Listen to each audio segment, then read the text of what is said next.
হ্যাঁ, আমি শুনলাম কোন একজন হাফ প্যান্ট মন্ত্রী কেন্দ্রের তিনি আমার সম্পর্কে কিছু ওনার এক্স হ্যান্ডেলে বোধহয় প্রকাশ করেছেন, আপনাদের মাধ্যমে আমি জানলাম।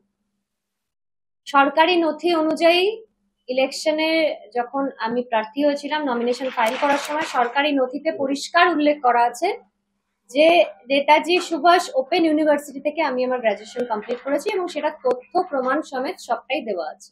সেটা উনিও কিন্তু উল্লেখ করেছেন। সেটা বাদ দিয়ে বাকি কোথায় কি আছে, কোথায় কি প্রিন্ট হয়েছে, কে প্রিন্ট করেছে, কোথায় কি আছে, কোথায় কি নেই, সেটা আমি জানি না, আমার জানা নেই।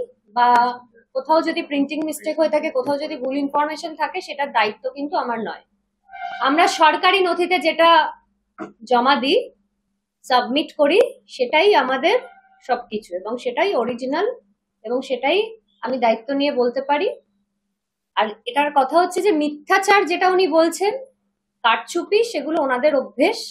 কারচুপি করা। আজকে উনি একটা অপদার্থ কেন্দ্রীয় প্রতিমন্ত্রী, ওনার লজ্জা করে না? ওনার তো পদত্যাগ করা উচিত। আজকে উড়িষ্যাতে কি ঘটনা ঘটলো আপনারা দেখেছেন সবাই। উড়িষ্যার শিক্ষামন্ত্রী চুপ কেন? আজকে উড়িষ্যায় কোন সরকার চলছে? ডাবল ইঞ্জিন সরকার চলছে। ওদের লজ্জা লাগে না? আজকে একযোগে উড়িষ্যার শিক্ষামন্ত্রী এবং কেন্দ্রীয় শিক্ষার প্রতিমন্ত্রী সবার আজকে পদত্যাগ করা উচিত। মেয়েটাকে কি করা হয়েছে? হেনস্থা করা হয়েছে, গায়ে আগুন দিয়েছে, সে মৃত্যুর সঙ্গে পাঞ্জা লড়ছে। ওদের লজ্জা লাগে না? ওরা আবার কথা বলে।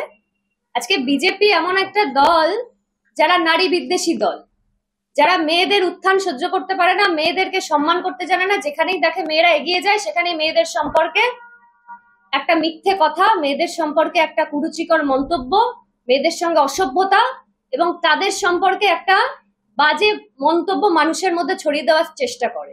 এটা বিজেপির কালচার।